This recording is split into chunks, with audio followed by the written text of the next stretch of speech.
everybody, and welcome back to another Beasts of the Mesozoic review. And today we are going to be taking a look at the Tyrannosaur series 1/18th scale Teratophoneus curriei by Creative Beast Studio and its founder, David Silva. So here we are. There is our incredible figure. And before we take a look at said figure, let's take a look at the packaging for it, shall we? So here, zooming out, we have our packaging done by Raul Ramos for the Teratophoneus curriei.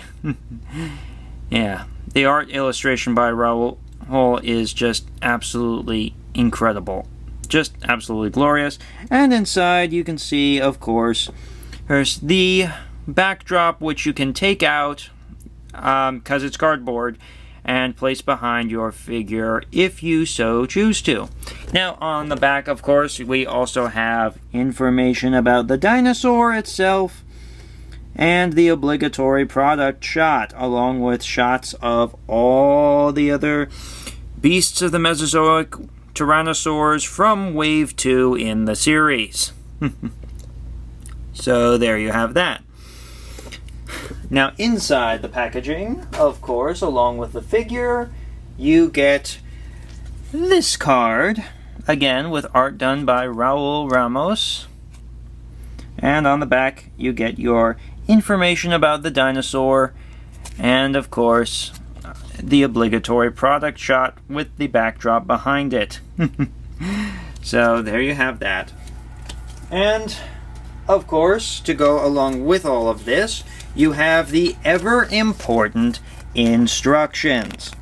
Now these are very, very important to read before you put your figure together, because as the tail does come separate from the body, and so do the extra pairs of feet that come with it. Now, I personally like to heat up the figure, which you're supposed to do, with a hairdryer because it's more consistent, but you can also use hot water if you prefer to do so. Don't try to pop the tail into the figure without heating it up first. It softens the plastic and it helps keep you from potentially breaking your figure. And nobody wants that. Seriously, nobody does. Not unless you want to make it look battle damaged. But anyway, yeah. Also, it's recommended that you apply heat to the joints as well on this figure, because the joints are rather stiff when it comes out of the box. I again do this with a hairdryer, but you can also do it with hot water. But again, I use a hairdryer because it's more consistent. You can adjust the heat as needed. But yeah, there you have it. And yeah, I wouldn't recommend doing it any other way, honestly. So, moving on to the figure itself, let's zoom in on it, shall we? Because this figure is absolutely fantastic. So here we have our Teratophoneus curriei, and of course he also comes with accessories, including this rod, this stand, which is beautifully done, and is basically a repaint of the stands that come with the juvenile Tyrannosaurus, the Xianzhusaurus, and the upcoming Electrosaurus. And these stands are all interchangeable with these smaller Tyrannosaurs. Now, in addition to this clear translucent stand, and with the full body cradle, it also comes with this smaller cradle, which is of course similar to those found in the raptors. Now, one of the things about this is also really cool, is that it also comes with this smaller stand, so you can actually do poses where you can have him running, and yeah, you can really have him going full out and keep him in a dynamic pose while still being able to stand him up. And of course, the stand actually pegs into the figure's bottom feet. And there are peg holes on almost all the toes in that sense. And on the undersides of all of both these running toes right here, the closed toes, and the feet here, the main walking feet, you actually have pegs on the bottom, or rather peg holes on the bottom that you can plug the figure onto the stand. Now he also comes with these sets of running toes, or mid-stride toes, I like to say. And yeah, that's pretty much all the accessories, including the stand. But let's take him off of this stand for a while so we can look at him better. So, here he is.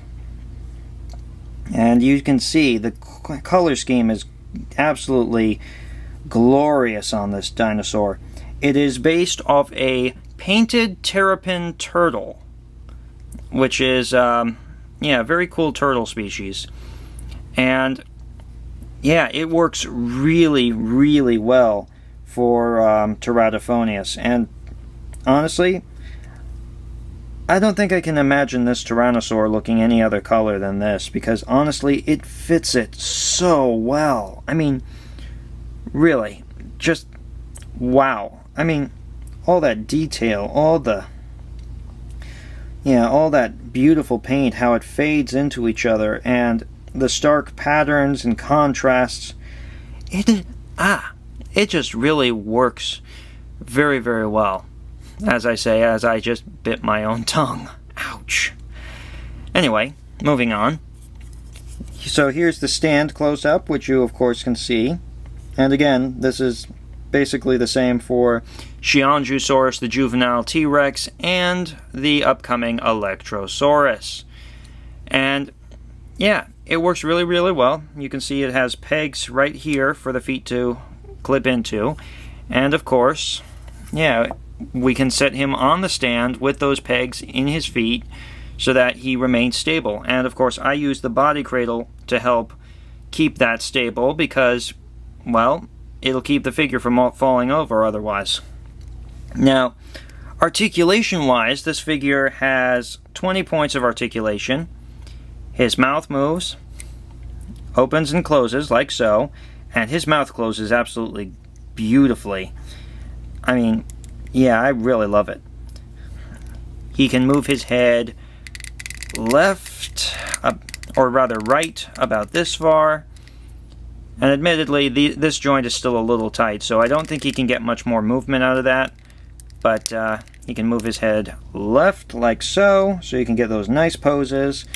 He can move his head about this far up, this far down, which is not really all that far, but yeah, he can compensate for that by moving his torso up and down about this much in either direction. And on top of that, the arms also move, and they can do a full 360 at the shoulder and go in and out like so, which is great.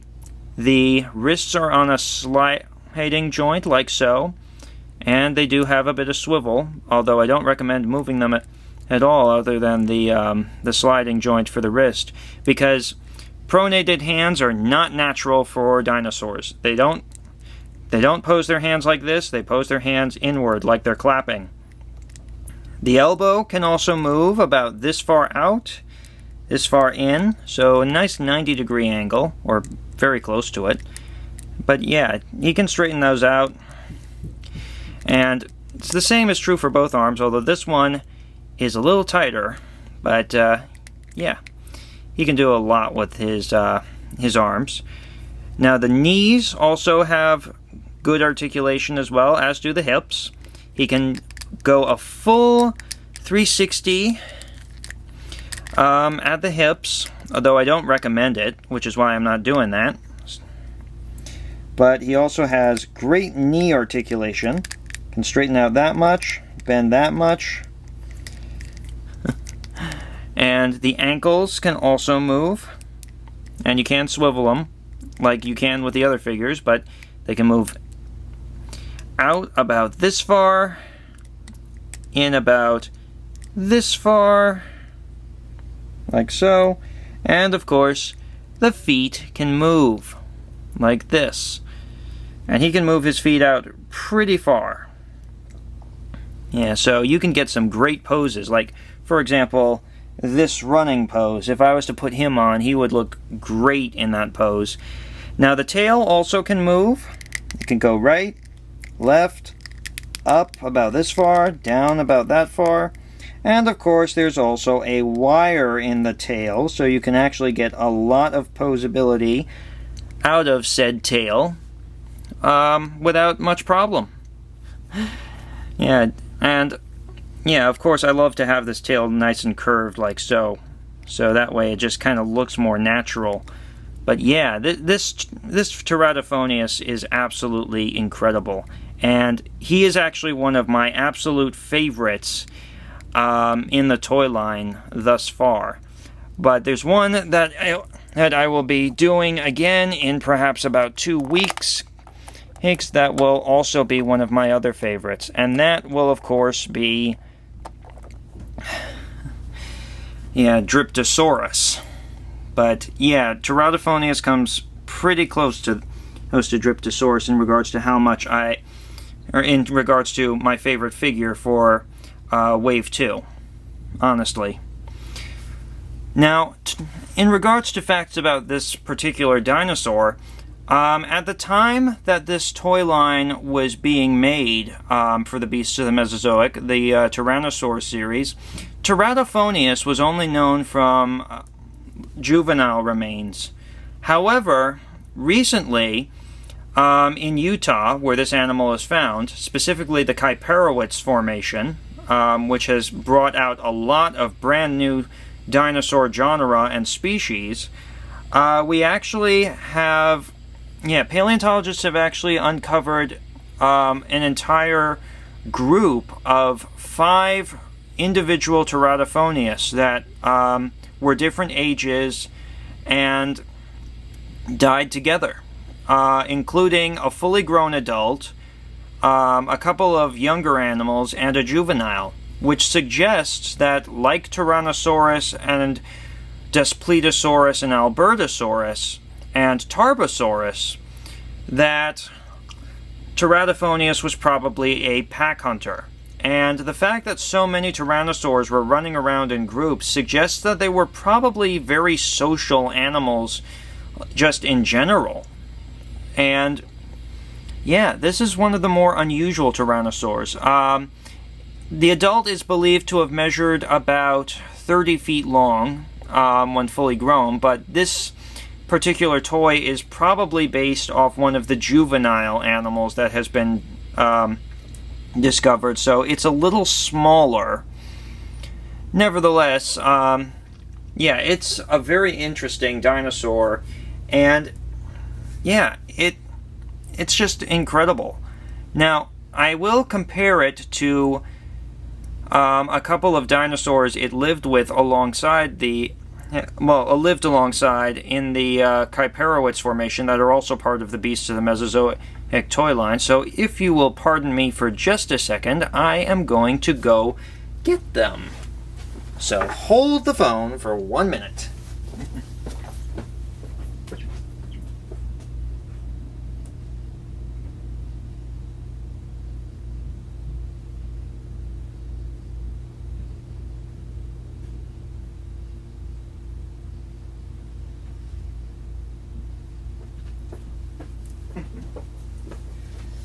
And of course, here we are, back again. And here he is alongside one of his favorite prey items, the Cosmoceratops. As you can see, they are of similar size to one another. And so you get a good idea of scale between Teratophoneus and Cosmoceratops. Now, taking Cosmoceratops away, here he is compared to Nasutoceratops, which shared the same environment. So you can see, again, these dinosaurs are to scale with one another. These are both 1/18 scale, as was the Cosmoceratops, but this was not the largest ceratopsian that was living alongside Teratophoneus. Now, I'm going to zoom out for this because he is just so big. But here is Utaceratops for comparison with Teratophoneus. And as you can see, Utaceratops is absolutely huge compared to this Tyrannosaur. Again, this is probably based off the juvenile Teratophoneus, this figure, but it gives you a good sense of scale. And it's likely that there were many Teratophoneus individuals that probably did not get past this size. I mean, a very old one, probably he is about 30 feet long, would probably be at like maximum age and length for the species, but we don't have enough skeletons to know that for sure. So it could be there were bigger ones out there. We don't really know. But yeah, Utaceratops and Teratophoneus were huge. And if a Teratophoneus this size was going to take one down, it would need it would need to team up in a pack in order to take this ceratopsian down. It's just so big. Now, in addition to Utaceratops, Cosmoceratops, and the Pseudoceratops, Teratophoneus also lived alongside hadrosaurs like Parasaurolophus and Gryposaurus. There's just an incredible array of dinosaurs known from the Kyparoids, and more are still coming out, and it's just going to be incredible what we might find next, because you really don't know. You really don't know until you see for yourself of these new discoveries that come out. But yeah. Now, comparing him to some of the other tyrannosaurs in the lineup, here it is with Proceratosaurus, one of the 8-inch figures. This is a 12-inch long and 5-inch tall if you include the stand Tyrannosaur. But as you can see, it's it's fairly small. Well, it's not the biggest figure, but yeah, you can see it's still a lot larger than Proceratosaurus. Still a lot larger than these 8-inch figures. Now, comparing it to another 12-inch figure, here it is with the juvenile Tyrannosaurus Rex. Let's just move these a bit so that you can see. Yeah, as you can see, very, very similar body shape, and of course they use the same type of body for the smaller tyrannosaurs, but yeah, you can see they're pretty much the same size, just differences in color and head shape. Now, moving on to another one of the larger figures, the 16-inch figure. Here it is with Eutyrannus walleye. Now, Eutyrannus is absolutely, it's absolutely much bigger. They probably were close to the same size when Teratophoneus was fully grown, but again, juvenile. This is based off a juvenile, so yeah. And then, finally, even though this is very difficult because he's very heavy, let's compare this to the king himself, Tyrannosaurus Rex. And as you can see, there is no comparison to Tyrannosaurus. I mean, look at the size of it. I mean, this is a much, much smaller figure than Tyrannosaurus Rex is. And it shows it. It shows just how big Tyrannosaurus is compared to the rest of his family. Compared to the rest of the family. And yeah, just huge. But yeah, definitely a great sense of scale, since these are to the same scale as one another. Now,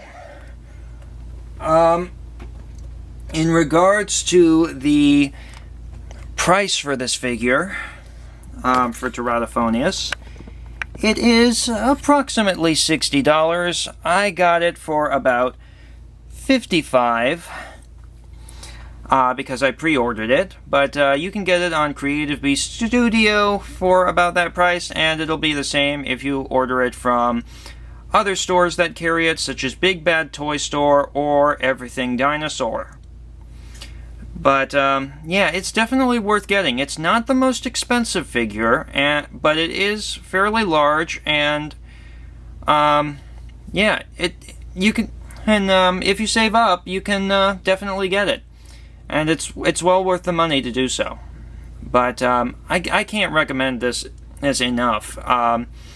Yeah, this is just such a cool figure. I can't recommend it enough. I mean, really, there's no cooler Tyrannosaur than this one, because this is one of the newer Tyrannosaur genre that's been discovered. And honestly, if you want kind of really a really pretty looking Tyrannosaur that's relatively obscure and new to science, this is definitely the one to go for.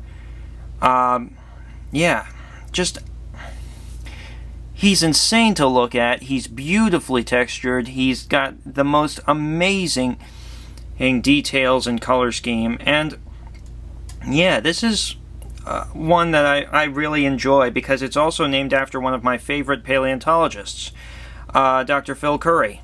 And yeah, as a result, I can't stop recommending it enough. Yeah, it's insane. But anyway, this is Saber Rex signing off, saying you're never too old to play with toys. Be a toy nerd, be proud of it. Thank you, and have a good evening. Bye-bye.